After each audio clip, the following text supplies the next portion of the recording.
Alrighty. Looks like we might be live and out live. We're gonna check a couple of settings.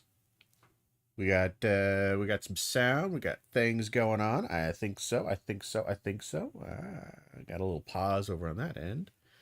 I think we're ready to go. All right. Hello and welcome everybody. Welcome to the stream. We're gonna do a little bit of news first because I saw this video and I think it's an important video to watch to discuss. We might do this again later, somewhat of a rebroadcast style, but the big thing is I'm thinking about switching from mornings to evenings, kind of late night. So my time would be like 9 o'clock, so it would be like 4 or 5 hours, so it would be like 9 to like 1 or 2 o'clock in the morning, and then I sleep. I don't have to, you know, wake up. Mostly just because I wake up in this morning and I'm always stuffed up and it's always a nightmare. At least during this time of the year. I don't know, I'll play around with it. I'm thinking we might still maybe would just push it back an hour or two to like 10 o'clock or something like that, 10, 11 o'clock. Even though I'm already at close to 10 o'clock. And then we'll do stream until like 4 or 5 or something like that. So maybe that might be what we do is that we push it back an hour or two, even though I don't really have much of a schedule, push it back an hour or two, and then from there we will see. But I wanted to watch this video. It's from Vanessa Wingard.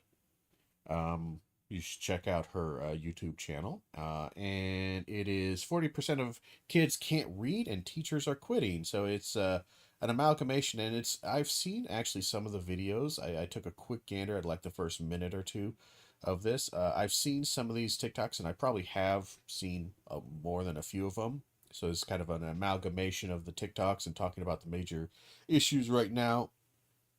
The push of AI and its effect on teaching. All mostly terrible, by the way. But we'll watch this.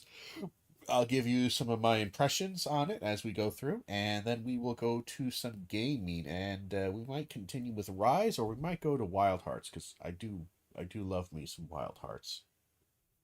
I miss it.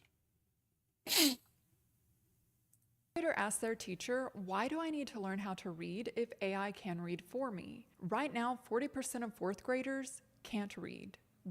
So I'm not sure where she's exactly getting the 40% of it. It looks like she's getting it from the NAEP, which sounds about right to me.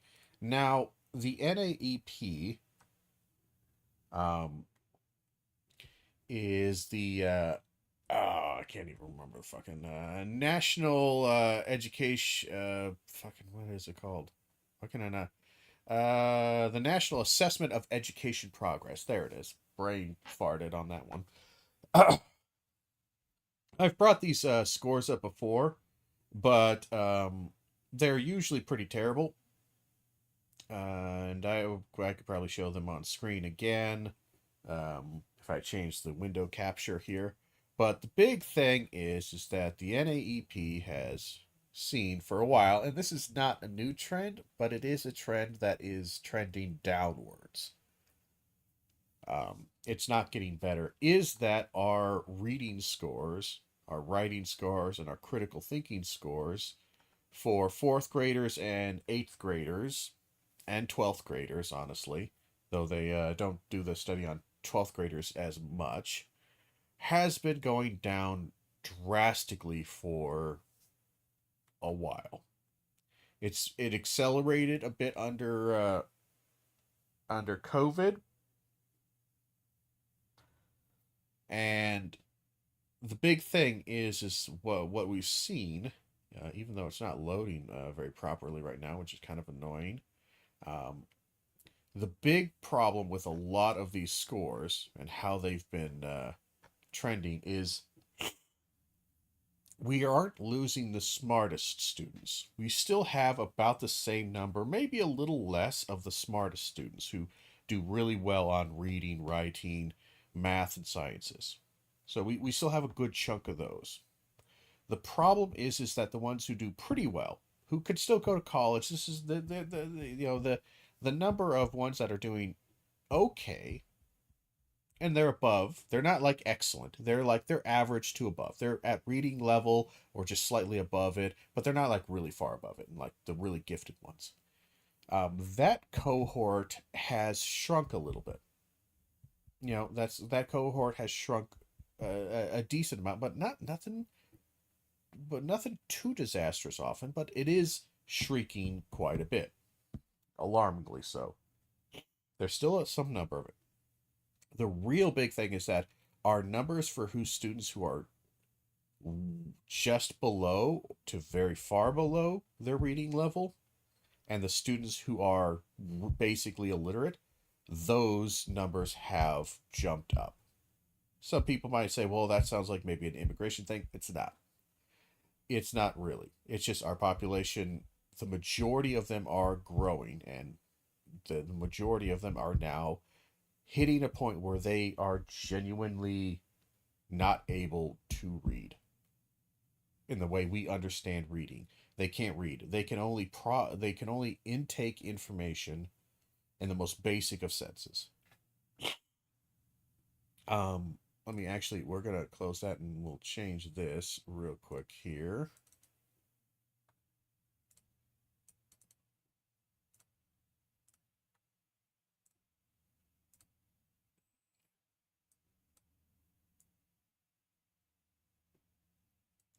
There we go, something like that. We'll have the picture-in-picture back up here in a second. So, let's see if we can actually get this to load properly, because for some reason it wasn't loading before. Happens.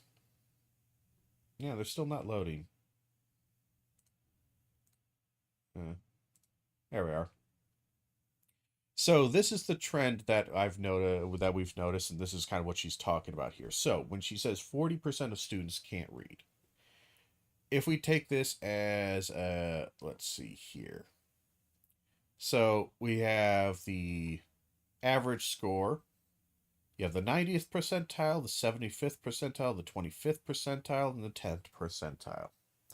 So 90th, what they mean is that these students are as good, if not better. These good students are above the 90th percent. Basically, you reverse these percentages if you want. This is the top 10% of classes, of the students.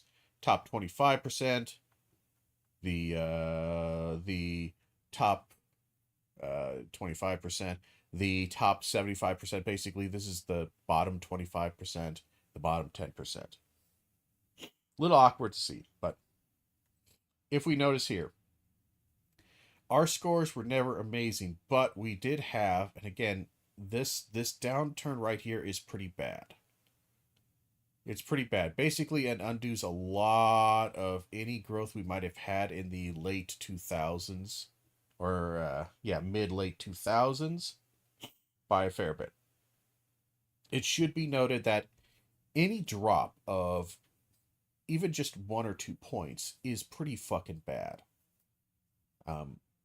Because these things, with how many students they are studying, I mean, we're talking the hundreds of thousands here, tens of thousands, hundreds of thousands across the board. We really shouldn't be seeing massive changes. That's kind of the nature of statistics, is that when you have such a large number, a change of like 0.5% or 1% of like 1 or 2 points, whatever it is significant. So we dropped quite a few from around the 13s, the 15s to here. That's not good. This is still pretty bad. Then we drop more, and then we drop more. Now, it should be noted a couple of things we want to think about. What is a good score? So here's how that score basically hits out as far as the achievement level. So NAEP Advanced means that an exam is identify relevant details to support a detailed judgment of character, blah, blah, blah. Basically, this is above. This is your your A students. This is above the uh, reading comprehension level. This is above average. There used to be a one that was actually above this, but we had so few students scored into it that we just, instead of having 5 categories of basically standard, advanced, excellent. We had so few excellence, we just kind of wrapped in the excellence with the advanced, and things kind of shifted downward there. So, only about 8%, about 10, a little less than 10%, 8%. This is this is 2024. We were hitting more around 10, 9% for a while. Now, 92, we were really, really pretty bad, but also our statistics were way fucked up. It was a different test, it was a different thing working on, so it's hard to really tell. The big ones for us, for modern area, are the 2019, the 2022, and the 2024. Here's what I would note. This number going down by a full point over 5 years, that's bad. That's really, really, really bad. But not necessarily disastrous, but it is bad. So I didn't realize you probably guys couldn't even see that. But this right here, that's bad. But not disastrous. This right here, way more concerning. Going down a full 3 points over a 5-year period, going down just a 1 point there. Again, this is the ones who are proficient. These are your, if we were to put this is basically the C plus to B area. The C's and B's, low B's. These are your average student. Only about at this point, less than a quarter of them are scoring at reading level or above. If we were to put this in percentage, again, you have about 30%, a little over 30%, this used to be 35, closer to 35%, now we're closer to 30%, 31%, are at or above reading level. NAEP basic, this is to the point where this is what we would call functionally illiterate. Now, functionally illiterate is bad. These are your D students. These are the students who technically can read and write, but really, really struggle at understanding critical thinking, critical analysis skills. They really struggle with those, and they really struggle with developing them. This is very, very bad. This is a very dangerous and bad cohort because they're kind of like silent problems in that they're just good enough that they might get passed along, or people won't realize that they really don't. This is your MAGA supporter. If we were to make this political, this is your MAGA supporter, the young MAGA supporter who just doesn't really, even when they try to sound smart, because they lack so many fundamental skills, they're collecting data and ideas and thoughts, but they don't know how they work. But then we see this, and this is actually really, really bad. We go from a 34, 31 to a 30, 20, 37, 29. Now we're at a 40, 29. And here's the big thing is that if we look at these percentages, we lost about 3 points off of this one. About 2 points, 3 points out of that one. We lost about 2 points there. And this one gained about 3 points. A good chunk, what we often would see is a good chunk of them tend to come from here, is that our struggling students get worse, and the ones who are doing average and above, they tend to stay. What we're seeing with 24, as I said way long ago when this was more coming out last year, is that we're now seeing this trend of at below basic getting large. This is our 40%. This is where she's getting that number. 40% essentially can't read, and that would be true. That's kind of what that score means. Now, for some reason, it's getting like a hug of death for something here.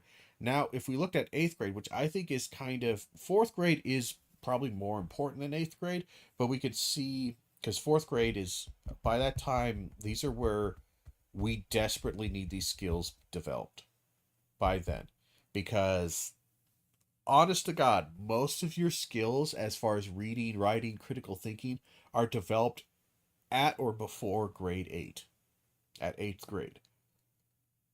You know, like by the time you're in high school, you already have developed a ton. And a ton of, if it's bad, that means that there's a shitload of work to do. And it gets exponentially harder every year. Every grade level, it gets harder and harder to make up that gap, because not only do we have to make up to get you to a point where you have the skills you needed at grade 8, but you're on grade 11 and 12. The gap gets bigger, the debt grows larger. Here's just to show this trend going on, is again, we have this trend. Again, pretty hard drops here. Decently steady at the top for a while. Decently steady. Not quite so steady on the average, because we can see the averages, because our students, the worst students, are getting worse, and the okay students are kind of maintaining. These are their general scores. But these scores, again, going down. Managed to flatline, went down a bit, went down even more, went down even more. Cratering. If we look at this, again, notice how we have an even fewer. That means, again, we're seeing massive problems here. Only 4% are at advanced level. Only 29% are at proficient, which is passing. Then we go 27, 26. The top don't say. So again, the smart students, we are going to be smart. And this is oftentimes because in grade 4 or at home with their parents, a lot of stuff that is outside the school is encouraging good reading, good thinking, good writing habits, good critical thinking skills. This is a problem with parents that gets worse. Then we go to here, just like before. We have the bottom grows more and more. Again, at this point, 70% of 8th graders are either barely, like again, what I would call, again, it's mean to say, but I would say from a college perspective, from a critical thinking, from a advanced understanding of language and advanced understanding of thinking skills. If you're reading at NAEP Basic, you are functionally illiterate. You are functional, but you are kind of illiterate, and it's really going to be hard for you to understand and grasp and hold on to more complicated topics. If you're at below NAEP Basic, you are essentially illiterate. You struggle to read. This person doesn't necessarily struggle to read, but they struggle to understand. This person struggles to read, and understanding isn't even a fucking fact. It doesn't even come into play. Because if you can't read, you can't even understand. This person can kind of read. They just don't really understand it. This person can read and could kind of understand it well enough. This person can read it and understand it very well. 70% are functionally illiterate from a college sense. And this is... sorry, I wanted to go here to grade 8. This is grade 8. Yeah, 70%. Massive cohort here, massive. At least there's less on there, so we managed to struggle to get them a little bit closer, but it's bad. Alright, let's watch her video again.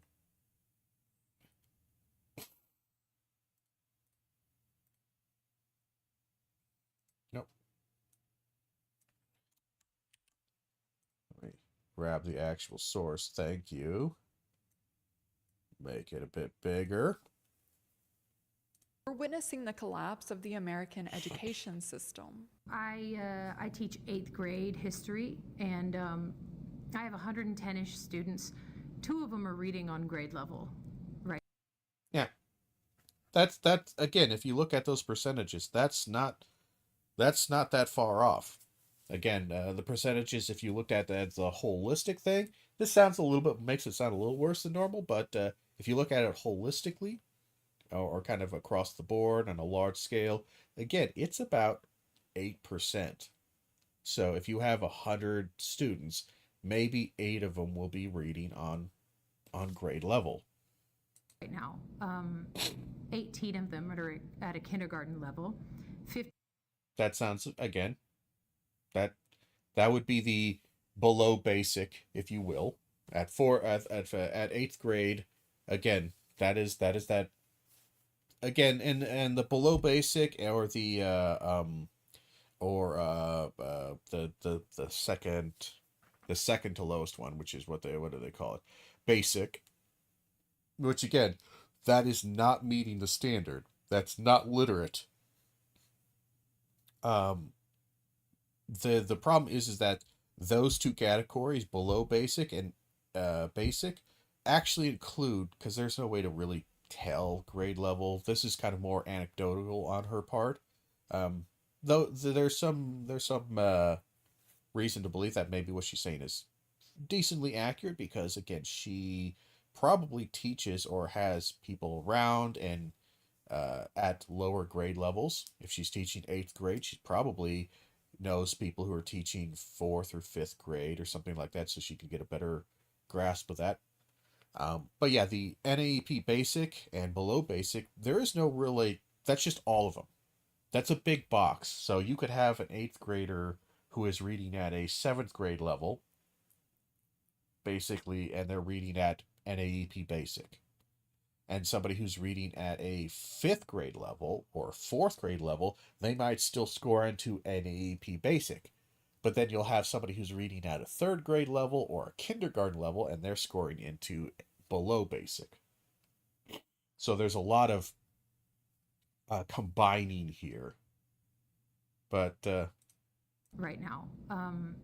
18 of them are at a kindergarten level. 55 of those students are between a 2nd and 4th grade level. We were doing guided notes, supposed to be a real easy day. It was review. They wrote down Maryland was founded as a safe haven for Catholics. It was on the board. They wrote it down. And before we moved on, I call on a student and I ask, hey, where were the Catholics one more time? And these students, what they do is they look at me, and then they look at their notes, and then they look at the board. They look back at their notes. And some of them never answered me. yeah, that sounds about right to me. Let me grab a quick drink of water. I'll be right back.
All right, we're back.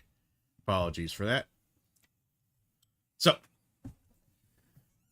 this tracks with my experience as a college professor, is that these kind of lessons is that even the ones who they theoretically can read, if you ask them to read something on the board, you ask them to read something, they can do that. But if you ask a question in a way that is not immediately connected to the answer they know, basically it's outside of the pattern. Like if you were to say 2 plus 2 equals 4. So what is 2 plus 2? Well, 4. What's one way in which, if I were to say something like this, write me an equation that results in the answer being 4. So I'm giving the answer and I want an equation that gets me to the 4. They wouldn't be able to do that. If I said, okay, what is 4 minus 2 then? They would struggle for the answer, because it's not even about, again, because they're not grasping the concept.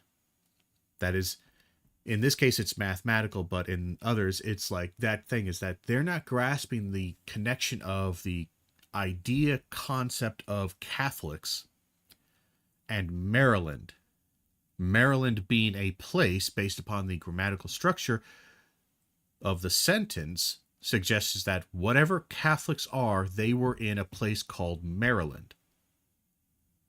So you don't even need to know what Catholics are to be able to understand the sentence in a critical thinking manner, to where if someone were to ask, where are the Catholics? They can't answer that. The Catholics hid out, or whatever the sentence is, we could read it again.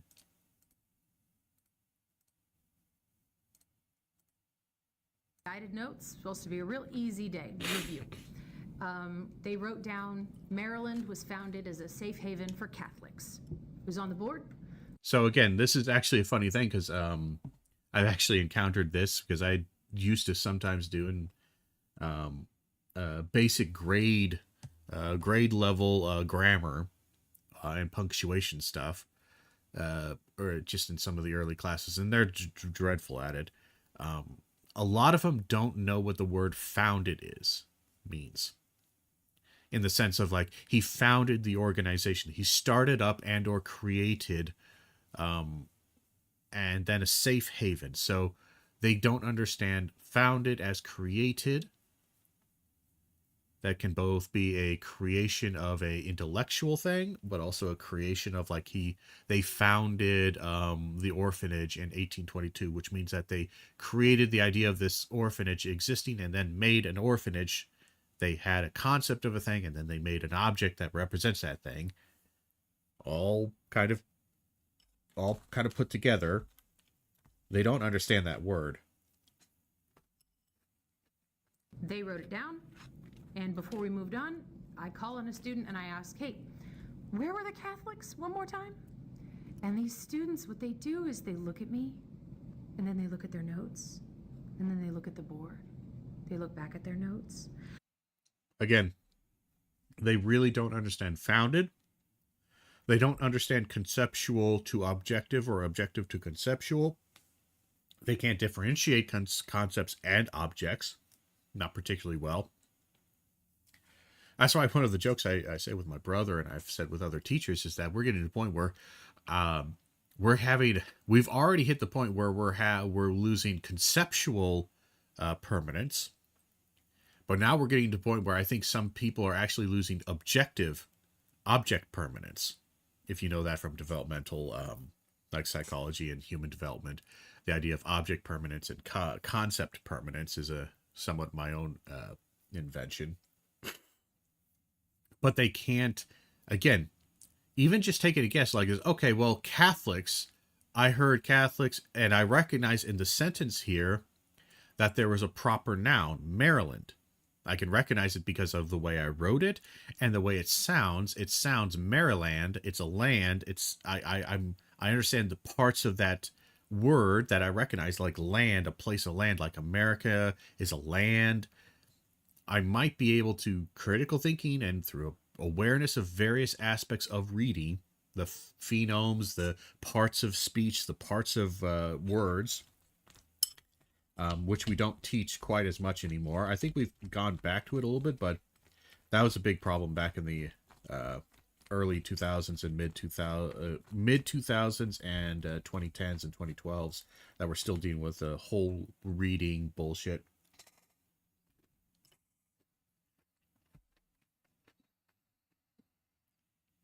But let's continue on this one. And some of them never answered me. They never figured out the answer. It was wild. And I kept giving them hints, like rephrasing the question and saying, like, it's in your notes. We just wrote it down. We just wrote it down. Where are the Catholics? It's on the board. And they never got it. They can't read their own notes.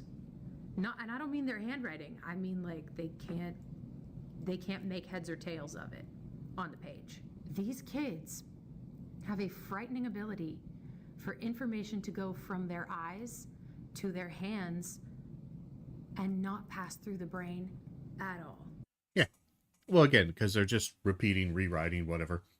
Again, and a lot of this is also, I think with the whole, I think there's actually a point of, obviously it has to pass through the brain, but I do wonder with video games and especially tablets and playing on that, is that you get information from a visual source and you respond quickly to it and transferring that to your hands to do a hand gesture, hand-eye coordination. But you don't really critically think about the thing that's happening. You recognize the pattern of green, blue, yellow, red, but you don't really know what that is. There is no like cognitive understanding of it other than red, do action this. It's an instructional thing. It's bop it, twist it, pull it. It's the whole bop it game, but there isn't a strong, like, you never understood the significance of bopping it or twisting it or really paid attention to the differences between bopping it and twisting it and what that might mean, what twisting means when you twist. Like if you asked them, I want you to twist this thing here. I want you to twist this rope. They won't know how to twist the rope. Even though they've twisted and bopped the bop it dozens of times, they won't really know what twisting actually means outside of the very specific context of the game or of the thing that they see. And I honestly think that's a big part of this. What do we do, y'all? That ship is sailing across the ocean and there is no one at the wheel. What she described is terrifying. The information goes through their eyes, down through their hands, without passing through their brains. But this isn't an isolated incident. This is nationwide. I looked up the actual numbers. Only 23% of fourth graders can read at a proficient level. Just 23%. Then we have the 8th graders, only 26% are reading proficiently. After all the reforms, adding technology into the classrooms, and debating about funding, we're now at 40%. We didn't get better, we made it worse. I've been teaching since 1993, and yes, we have always had kids who struggle to focus. So, part of the thing that I want to make sure to emphasize is that this isn't something like liberal or conservative screwed up education. A lot of conservatives screwed it up. And two, this is also not like we're throwing too much money at it, it's being wasted. It is being wasted but in the wrong sense of the word. Is that what's killing education, a lot of it, and I wonder if this video will talk about it, is education programs being sold by private corporations. It's the whole kind of lesson planning thing being sold by, there's dozens of them, like think McGraw-Hill, that's books or something like that, is that there is so much consultation bullshit and new ways of teaching lessons, and here's a way to get your students' attention, and here's a way to incorporate more visual stuff, and here's a way to incorporate more videos, and here's da da da da da. There's so much of that filling the space to basically, it's just this massive market of trying to sell to the customer, which is the student. And it's just, hey, buy these products and sell them to the student as form of teaching, rather than just kind of teaching. Now, that's one, it's a massive problem.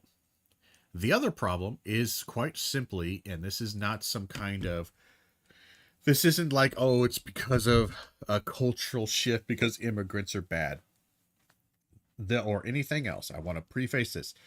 This is 100% American culture problem. This is as white bread as you could fucking get, and it is, we don't read. People don't read enough. Parents don't read to their kids, and they don't buy books for their kids. They buy video games, they buy tablets. They have the kids raised on fucking tablets for entertainment. Honest to God, I feel like the majority of your entertainment pre 8 to 12 years old, the majority of your diet, thinking of it like a diet thing, the majority of it should be non-electrical. It should be books, should be the first thing you get. If you're getting a kid, someone who's like 5 or 6 years old, like, okay, what do I get this kid? It's not going to be like a dinosaur toy. I want to get him something that engages with their brain in a way. It's not a video game. It's a book. Get them a dozen books, have them read, fun books, coloring books, fucking something. They have to have those skills developed early, and that's like maybe even 4 years old or something. Way young. Make it fun, make it interesting. This is a parental issue, because by the time they're at school, they've already learned a bunch of shit. Now, again, when they first get there in kindergarten, first grade, second grade, there's still plenty of time to fix this. But the parents have to work on this. This is honestly, again, there's a massive issue in that we're moving to AI, and we're moving to tablets, we're moving to electronic sources, we're moving to AI summaries so students can understand. But all this stuff is like band-aids, and it's also terrible and awful. That's one thing that can be fixed. And honestly, if we'd fixed that one thing and focused on really just hardcore old school style teaching, we probably would be in a pretty okay position in a couple of years. Not great, but okay. The problem is that also needs to, is if the parents aren't willing to teach their kids this and aren't willing to do this even as they grow up into where they're 12 years old, 14 years old, 16 years old, they also kind of need to get the fuck out of the way. They need to stop encouraging the worst fucking habits in their kids. I don't necessarily need them to be actively positive, but they need to not be actively negative. And that's hard to say, but like, that's honestly a massive problem. But let's see what she has to say.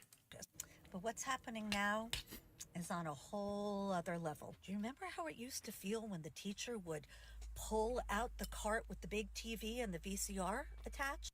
Yeah, not anymore.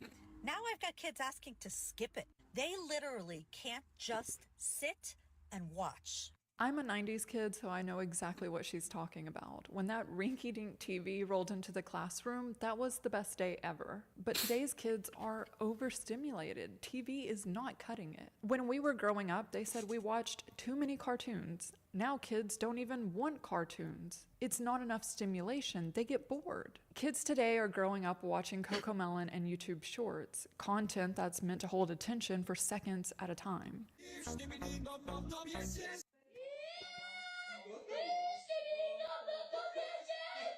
And now we're asking them to sit in a classroom for hours with no screens and no stimulation. Of course, they're going to roam around yelling 6, 7. They're having withdrawal symptoms. Honey, teaching kids isn't the same anymore. It's just not. Used to be kids would listen to teachers simply because they were teachers. That was. So yeah, I would say that's a big point. There is a vibe I'm getting from this that feels a little bit kind of Crystal's holistic. I don't know this creator. She's probably fine. I didn't want to. There's whenever people talk about this, even, and I'm sure even myself when I talk about it and other people hear me, there's this instinctual like, I really don't want this to be another one of those things where we're just selling another fucking product, or we're selling some kind of holistic kind of, we just need people to just really want to emphasize and really care about education. Like, no, let's just get brass tacks. We'll cut screen time and change this, change that, do this. Because I don't know. It just, there's occasionally I'm getting some weird vibes, and I think it might just because she's kind of dressed in a way that reminds me of it's not Katie Holmes, but that one lady who was the scam artist who deepened her voice and she had this blood thing, Theranos. I don't know. I'm getting vibes like that, and it's 100% probably just because of her dress that's giving me vibes of bullshit. But I'm gonna suppress that because I'm pretty sure that's just my brain being weird. Perspective at all. Now, no, honey. I got to keep the kids constantly engaged. Not even just engaged, but almost overstimulated. The candy isn't even working anymore. Giving out candy for positive reinforcement doesn't even work anymore. They don't care about that. Girl, I'm using chimpanzini bananini just to get my kids' attention. Just Yeah. So, again, it's brain rot memes. This is the biggest thing. Is honest to God, you should not have any of your kids online until like they're 14. You should only have them watch cartoons, long form content, because you have to, because otherwise they will not develop the skills and ability to deal with long form content. And long form content is not just longer episodes. Long form content is your job over a couple of weeks, is noticing patterns and things that are happening on the job site over several weeks and be able to connect them. It's noticing trends in the market. It's understanding cause and effect of, if I buy this now, in 6 months, if I don't pay these payments, I'll have debt. It's that kind of thinking that is not here. so they'll look at me. Hello. Girl, bye. I got kids saying 6-7 repeatedly. They don't even know how to spell 6-7. Catching me doing this mid lecture, just to see if they're paying attention. You watching? Hello, we there? Girl, it's so bad now. It's so bad. TVs don't work, candy isn't working. The only thing that grabs their attention is TikTok memes. Chimpanzini bananini, wah wah wah, bananucci monkey monkey monkey uchi, or chimpanzini cocosini, wah wah wah, boop boop bada bim, coconucci monkey monkey monkey uchi.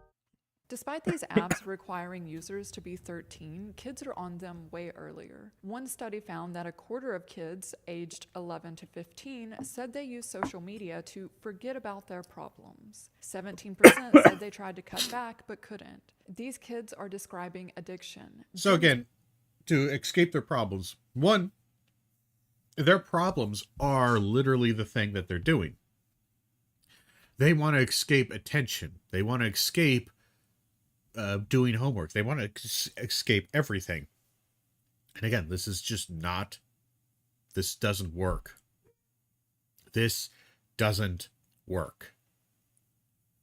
As a society, this is part of the reason, honest to God, why Trump got voted in, is there is a significant portion, about 20%, we would say 20% at least, maybe even 30% of the population, 25 million people or more, that genuinely cannot fucking understand shit.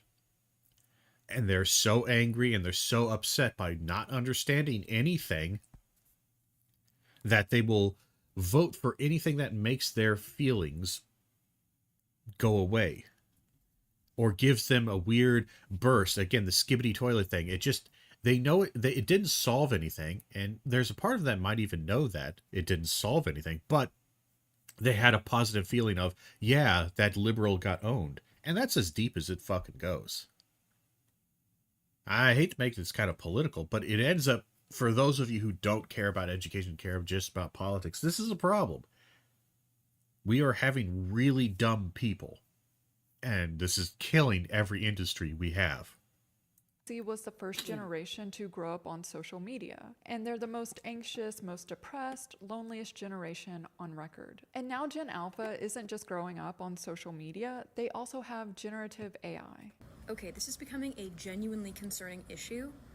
As a substitute teacher, I am encountering a really concerning number of students who truly do not see any value in learning because, as one of the 4th and 5th graders that I was teaching the other day asked me, why do I need to know any of this if a computer or AI can do it for me? A little girl didn't want to learn how to read because why? And what's hilarious is that it can't do it for you. Even if it could do it for you, it can't do it for that person because, one, that person won't have the will, drive, or general knowledge to do it on their own. They'll only do it in response to somebody demanding them to do it. But again, the more this grows, they won't demand others to do this. So even others won't demand AI to do it of them and for them. And furthermore, they won't know what the AI is actually doing. That's the other bigger problem is that, or the more, one of the more immediate ones is that they say, well, why would I learn any of this when I can just ask AI to do this? Couple of things. One, you won't know if AI actually did it. Sure, it gave you an answer. You just don't know if it's correct or if it did it. Did the thing that needed to do. It answered the thing.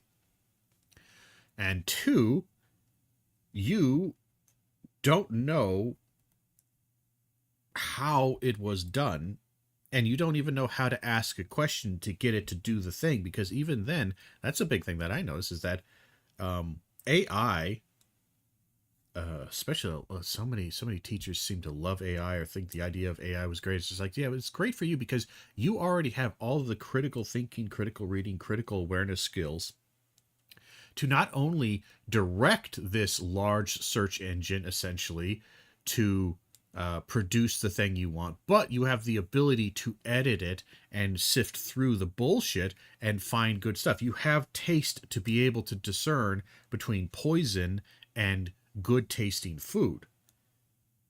These kids who you're giving it to, they do not have the prerequisite taste buds and understanding, the ability to engage with this stuff, to recognize the difference between poison and not poison.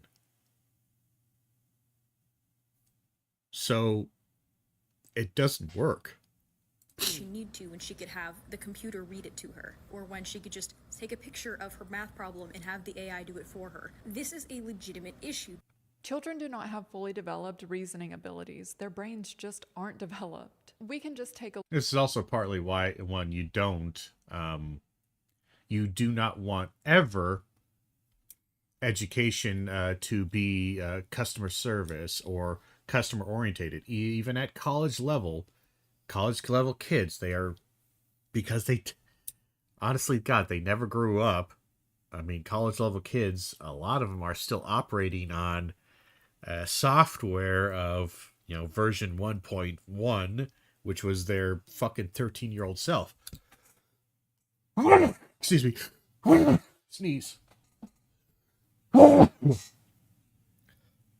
This is why I hate doing mornings. But that's the big thing. Think about that. Damn it. Think about that.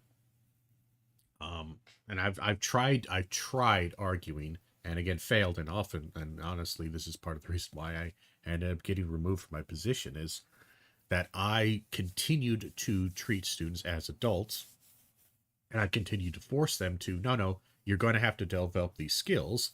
And no, you're not going to enjoy this time. No, you're not going to have fun here. This isn't a place of fun. This is a place of learning. It's college. What the fuck's wrong with you? You have to make your own fun. Interest is, again, a behavioral trait, not a category or not some kind of quality I can inspire in you. It's perspective more than anything. So you have to adopt that perspective even if you don't have it. But again, at college level, I would say this is problematic because, again, they keep assuming that they're dealing with a rational fully reasonable, developed person who has reading skills, writing skills, math skills that are at par or greater than par, and they can make educated decisions about what they choose to consume and not consume. And quite frankly, they can't. They have maybe some interest in some things that we can cater to, as far as I want to study biology, I want to study chemistry, whatever. But honest to God, when it comes to anything beyond that basic level, their concerns really should be fucking third, tertiary. It's not even, they're barely in the top 5, because they simply don't know enough to know what they do want, what they don't want, and what is good for them and good for the field. They're too stupid.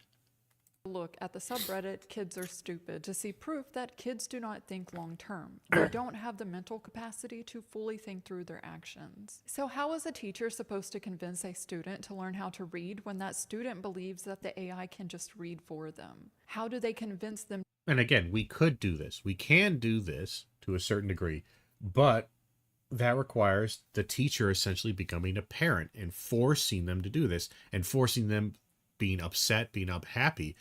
But with a lot of the pushback against this from parents who want their kids happy, who want and increasingly, this has also been a big issue with the right side of politics.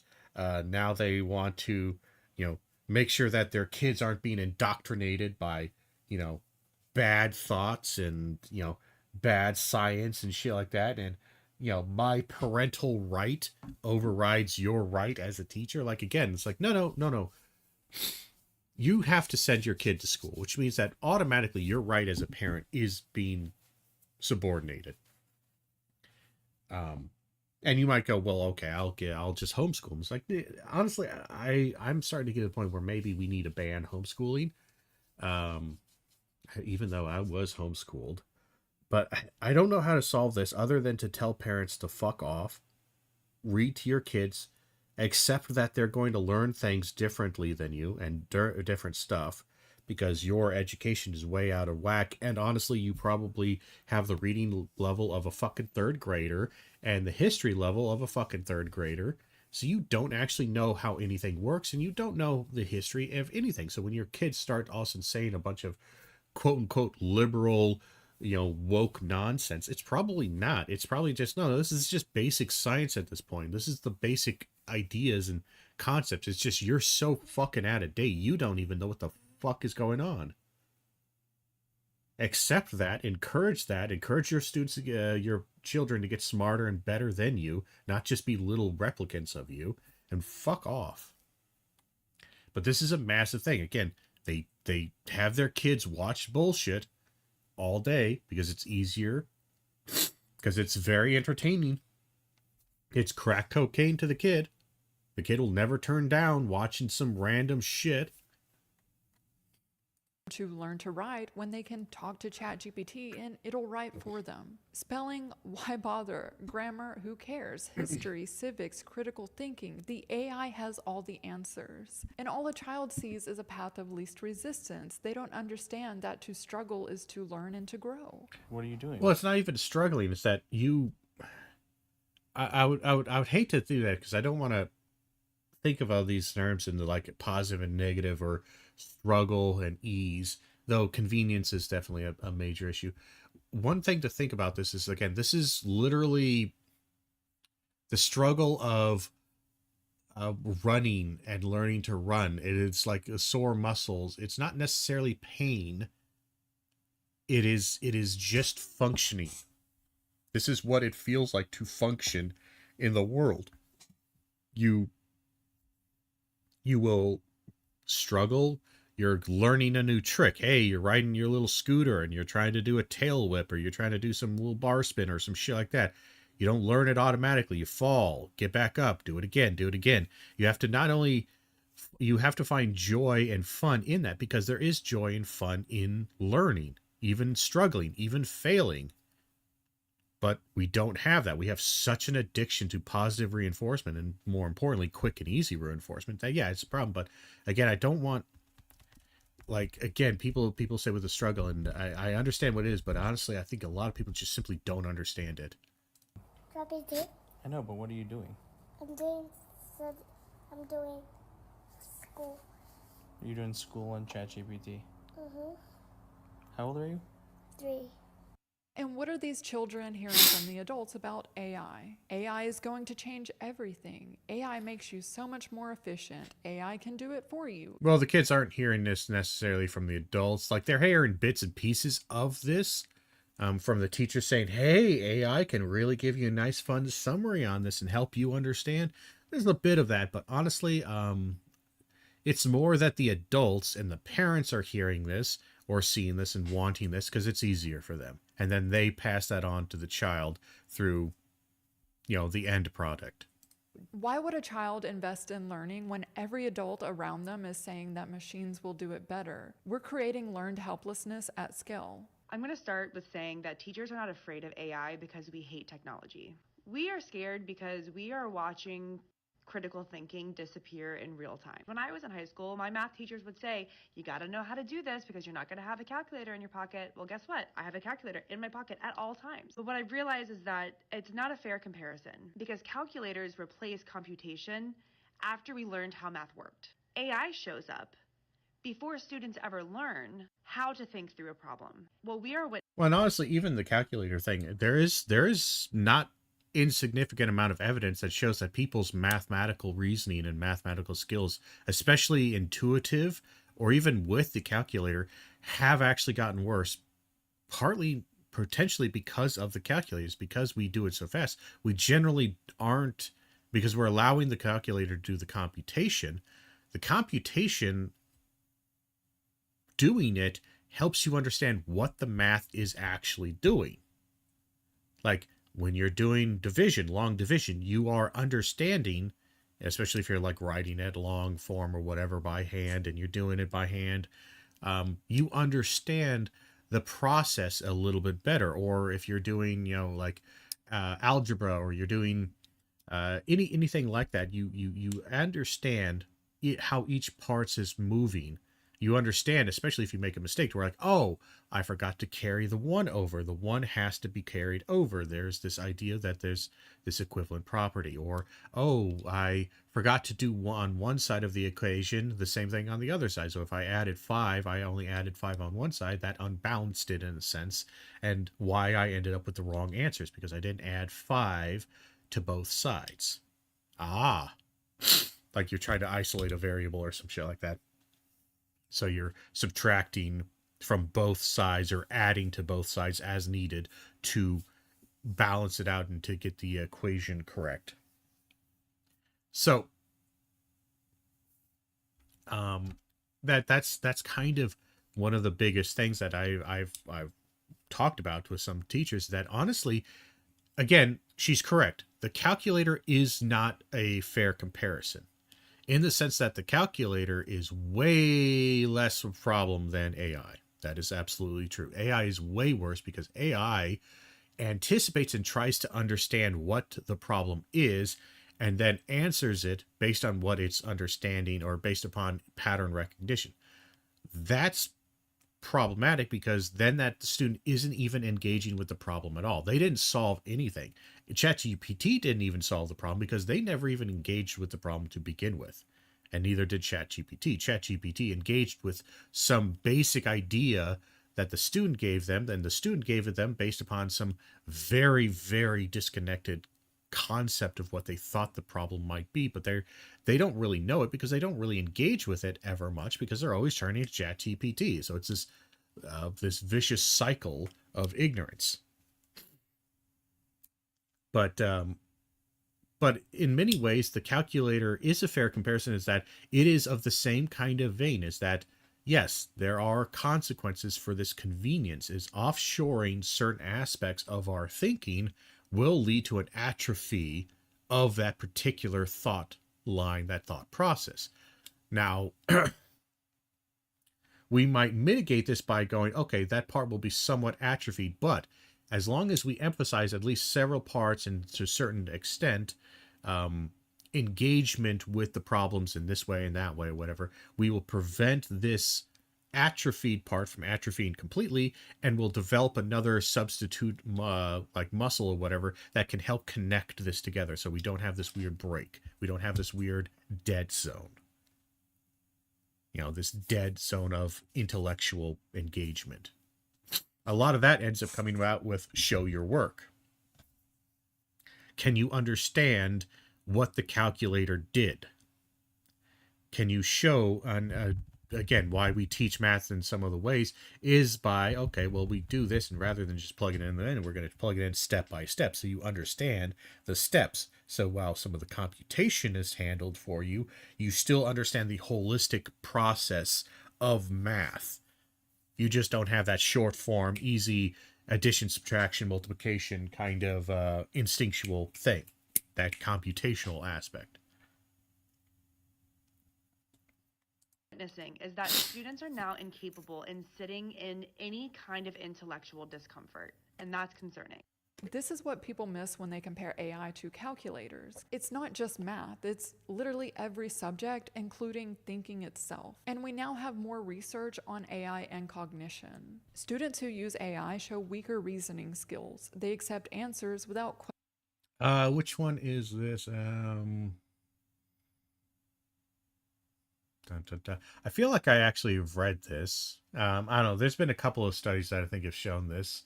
I think this one was a little bit of a... It's not a conclusive study, so it's not like the best you can kind of get. But it did show some general... some early negative signs. Not conclusive, not really... like widespread or like it's not like 10 million students or some shit like that. But it definitely does show a concerning trend.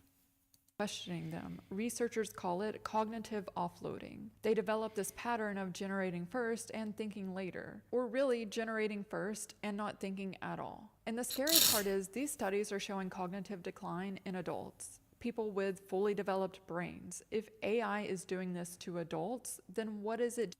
Oh yeah, it does it to everything, and yeah, it's going to be especially bad to students. It's not just cognitive decline, but cognitive prevention is the big thing. Doing to a brain that's still forming. Teachers are responding to the overuse of AI by removing Chromebooks and iPads from the classroom. They're going back to pencil and paper, the method that we've used for hundreds of years because it actually works. But I want to discuss... It's not necessarily that it works or doesn't work. What it is that it simply has less moving parts, or it has less openings for this particular vector to come into play, because again, you can't really do AI when you're just writing. This is where I'm getting a little bit of that kind of feels a bit of a self-help guru-ish, but on the academic side feel from this, is that's a bit of a... It's not necessarily that this method works, because it kind of works, but we did a lot of this and it produced okay results, but not amazing results. Like, it's not sure necessarily that it works, or it's simply that it's not particularly vulnerable to this type of influence. And it also doesn't even get into, like, again, you could do a paper test and it's dog shit and doesn't teach the kids anything, because there's bad teaching and good teaching, and there's different teaching styles. So we're kind of not actually getting into the process. That's a minor critique here, a little nitpick certainly, but we aren't... That's not necessarily a method. That is a... Well, what a substance or something. That is a not even content. There's a word that I'm looking for. It's just gone from my brain. But it is not... It's like, okay, well, we're going back to tried and true building methods of houses because we return to wood. Well, wood is not necessarily good or bad. And more importantly, building with wood isn't like... That's not the process. That's a content, that's a material. They've returned to a material that we know how to use, but we could still be using it wrong. We could still be building shitty wooden houses.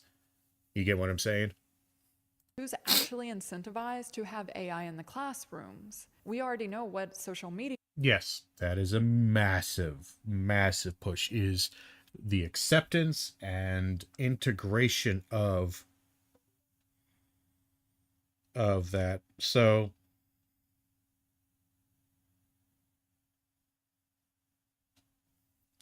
that's sorry, I was looking at a message here and was distracted. But no, that was pushed on me. That was pushed on a lot of people. I know a couple of teachers still teaching in the field, especially in the computer science field. She is trying to fight the good fight, and she is getting absolute fucking hell from it, from her head of her department, dean, everyone, kind of those major administrative figures, because there's just no, we are pushing AI.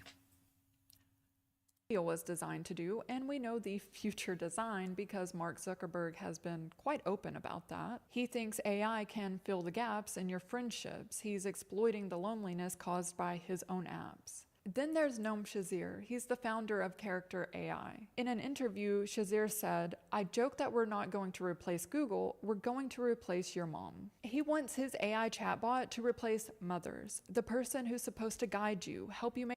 Well, that's a bit, again, this is a mild annoyance here. Is that, yeah, he's joking, not joking, that kind of thing. Is that it's not about replacing mothers, that they want to create an emotional addiction mechanic. They want to create this into a personality thing to where you do this like breathing, like wearing clothes. They want to make this such a habitual thing because more engagement, more money. So again, this appeal to emotion, I'm not big on. Make decisions and provide you with life advice. He would rather his chatbot do that. And then there's Sam Altman. There's always a Sam Altman quote because the man has never received a podcast invitation that he could turn down.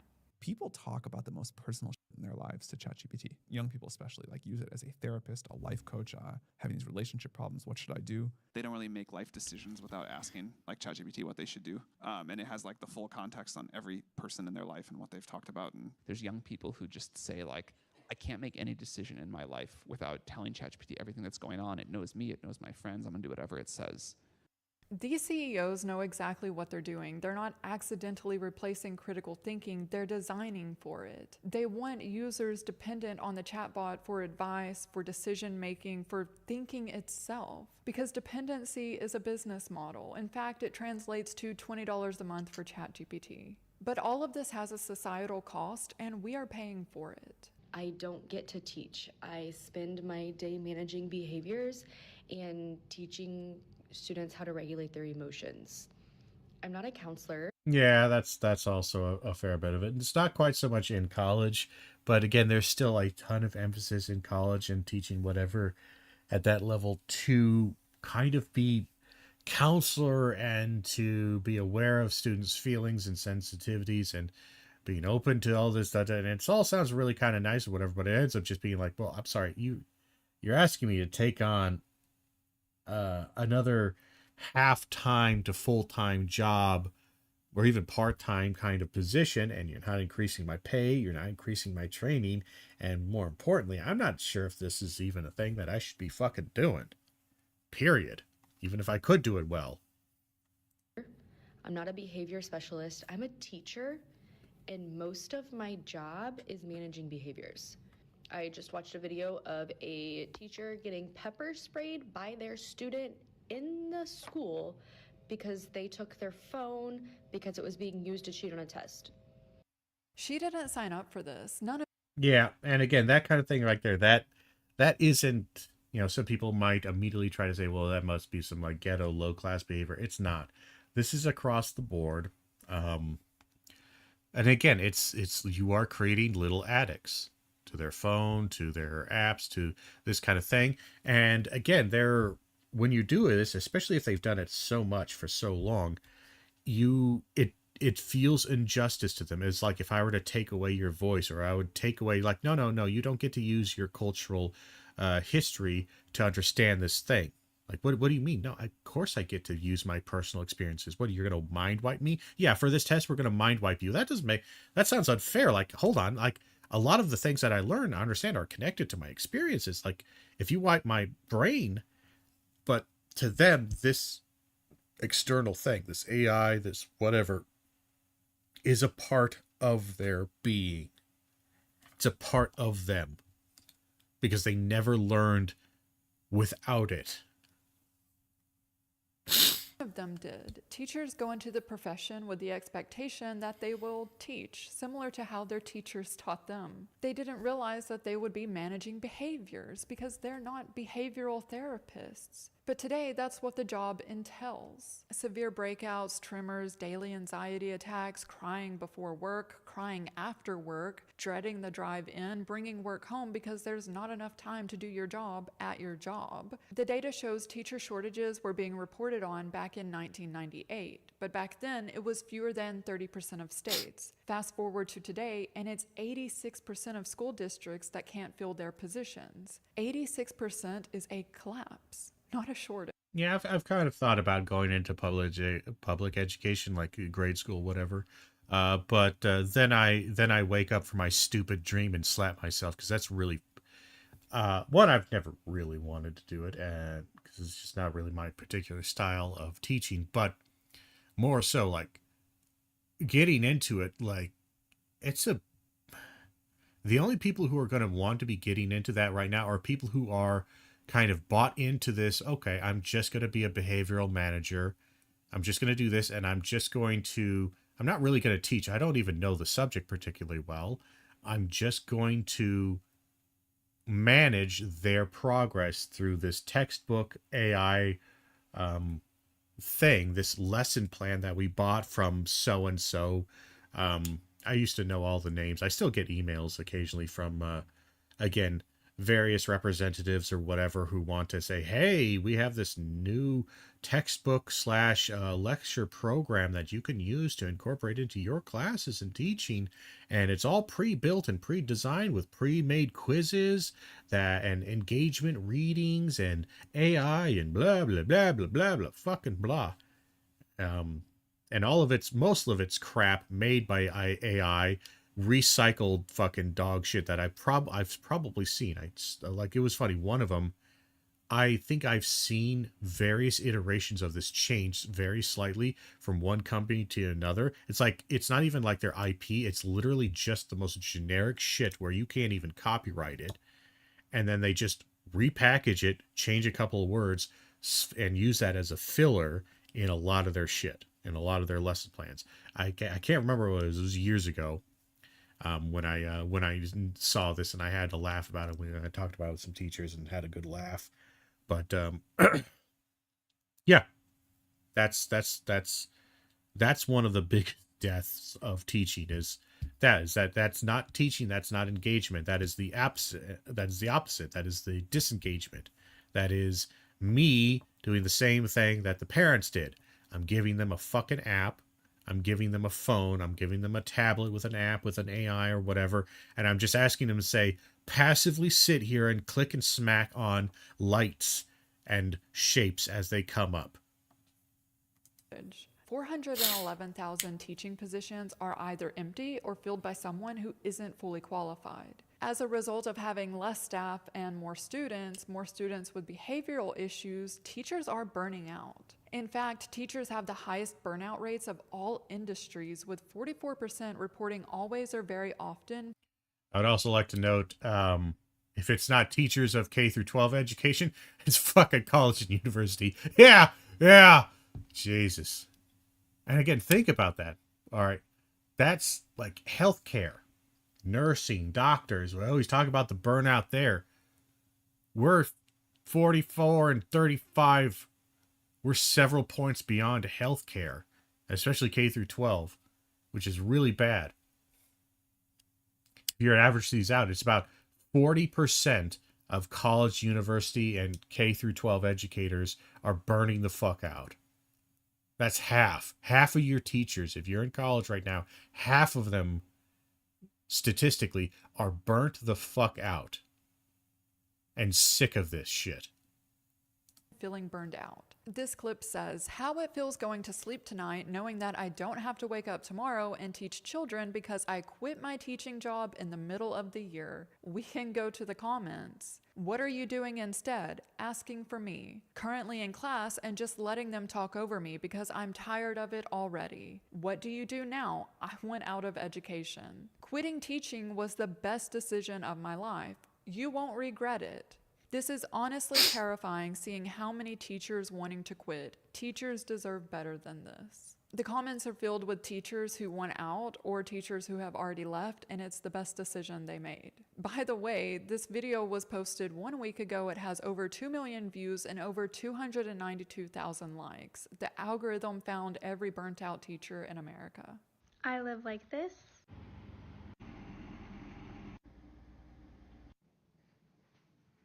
So that my students can live like this.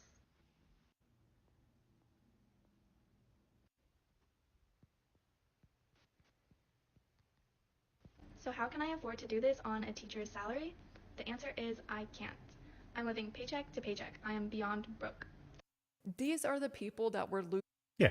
And honestly, they do this. And again, this fits into, sadly, this is one of the reasons why it's got really bad, is that whether it's liberal or just generally care-orientated individuals tend to go into teaching. People who care about people and want to help them grow and learn and shit like that, and more liberal things, is that they want their students to be happy. They want them to be joyful, and they want to care for them. And that feeds into this loop of customer service. It's very easy to exploit that based on customer service, because we want to serve. Teachers and educators usually are people who are oriented around wanting to serve, wanting to provide service. They see value in it beyond just the money they get. They see value to the society they do, and they want to do that. They want to give back, if you want to think of it like that. And again, the capitalist customer service orientation really takes advantage of that. Losing. Teachers who are willing to live paycheck to paycheck to nurture the next generation. A survey found nearly 97% of teachers use their own money to buy classroom supplies. Teachers earning between 30. Not my ass. At least that's one thing you don't have to do in college or university usually, is you ain't doing any of that shit. You're still getting paid dog shit, so ultimately it's still not particularly good pay, and but yeah, that's yeah. $35,000 to $50,000 are spending $700 out of pocket each school year for kids to have pencils. Critical thinking is becoming a class marker who can actually question things. But this is to be expected. For years, education has been systematically devalued, defunded, and deprioritized. But who truly benefits from a population that can't read, can't write, can't think critically, and ask questions? People who produce cheap consumable products, or people who need cheap consumable products to be consumed and or made, and that's it. Again, cheap intellectual or entertainment products, whatever you will, that's who benefits. My guess. These same tech companies creating these problems are selling the solution. The same government that claims prosperity is defunding schools, while at the same time using our tax dollars to build yet another AI data center. What every educator on this app is talking about, and what every educator in the field is noticing, is a dramatic decline in basic critical reasoning skills and basic literacy skills among students. This is particularly pronounced among high school age students, where they're engaging with more complex material and can't grasp basic concepts or manage basic memory about those concepts. And what this is creating is a generation entering the workforce without basic comprehension skills that is going to make it very hard for them to keep and maintain any form of employment. On the inverse of this, we're seeing kids in more affluent families being not only pulled out of the public school system.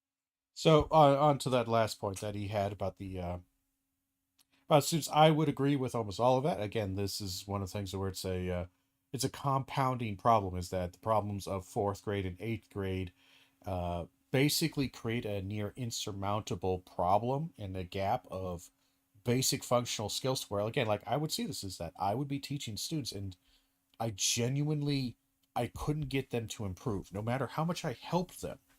Personal individualized help, little tutoring things, office hours, stuff like that, is that I could see it. I could see a bit of growth. I could. But and considering where they were and considering their handicaps, it was really, really remarkable. I'm not tuning necessarily my horn here. I'm tuning both of our horns. The student was doing really great, and so was I. The problem is that I had them for 4 months. You know, it's a 16-week course. I have them for about 4 or 5 months. I simply cannot, like I was doing like a 101 course. It's an entry level course. And because we got rid of all of our what's the word? Remedial courses. Goddamn. We got rid of all of our remedial courses that are not for credit, but can help, again, students get from where they are, because they might have, it's been a while since they were in high school, whatever. They simply don't have the mechanics and skills necessarily to succeed at a college level course. They might need to take a couple of remedial courses, 1 or 2, on like a writing or a student success thing or something like that, to kind of get back in the swing of things.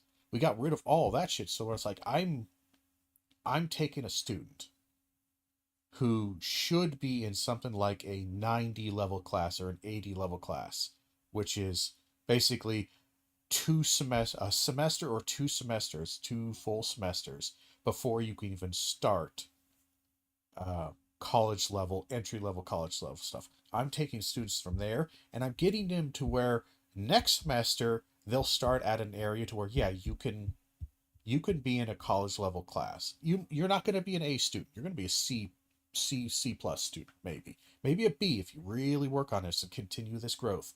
By the end of that semester, that first one, you might have a B, but you'll be at that level.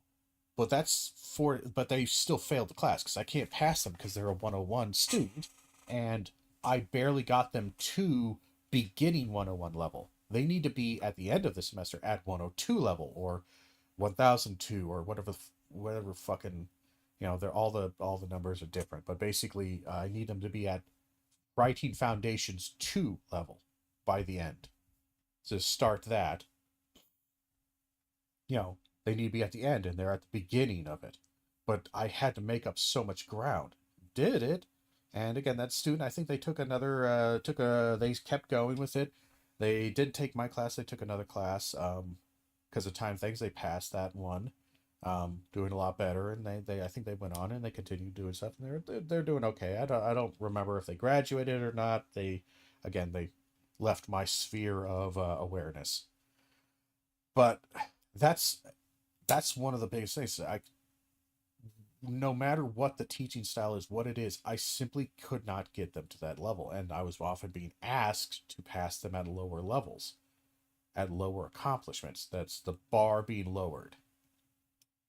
Now, he's going to now talk about the rich kids who are going to private schools. Again, private schools aren't suffering from this quite so much, and it's somewhat of a class divide, but honestly, it's kind of class, but kind of, it's like 70% class, maybe. 70-80% kind of class. But there's still a good percentage of it. So it's not necessarily class, it's just simply, did your parents read? Did they teach you to read? Did they teach you to enjoy reading? Did they teach you to engage in lessons and understanding and learning and education? And then they value that early on. And then, did they continue that as you started education? Whether you were going to grade school, homeschooled, whatever the fuck it is. So, this is somewhat of a class divide, so I'll agree with that to a certain extent. But it's more that there is slightly less potential of this existing in higher classes, but I'm not sure about that. But it is somewhat. Inverse of this, we're seeing kids in more affluent families being not only pulled out of the public school system and sent to things like Montessori schools, but being pulled away from technology, not given access to anything more than, say, a TV or a video game station until they're a teenager. No tablets, no phones, things like that. And what they're doing to fill their time instead is the normal childhood stuff of playing outside, reading a book, coloring sheets, all of these things that seem like play but are actually building soft skills that make someone much better able to navigate the world around them as they get older. The gap is not going to be who can use AI and who cannot. The gap is not going to be who is an all-star on the ACT with a full ride and who is not. The gap is going to be who can reason in a basic way and who cannot. And those that cannot will probably be left behind. So yeah, depressing, and I would agree almost with all of that. Again, and one of the biggest things we have with that is that it is at this point reasoning skills. Like, we are straight up, they do not have the skills to reason. I kind of want to play Wild Hearts.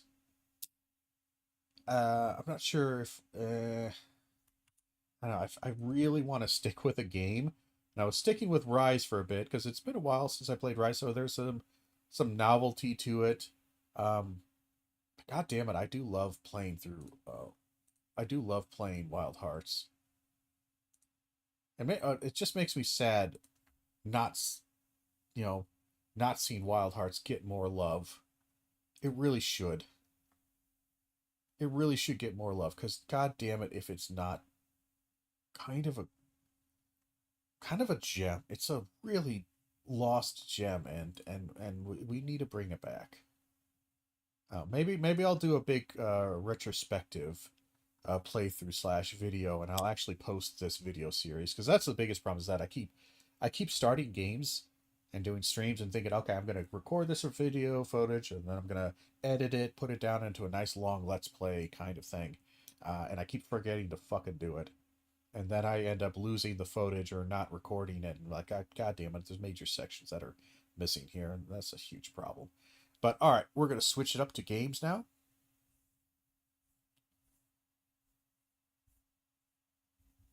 And I got to go to stream settings and change a couple of small things here. Don't mind me.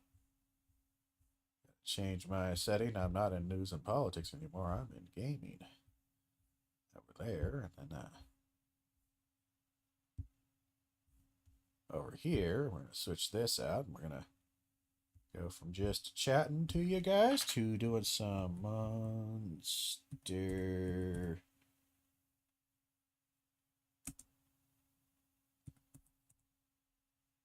and Rise. Do we want to keep it up with Rise? I guess. I still feel like I want to play some. I just really like Wilds. I really do. But I said I play with some Wilds. We play Wilds.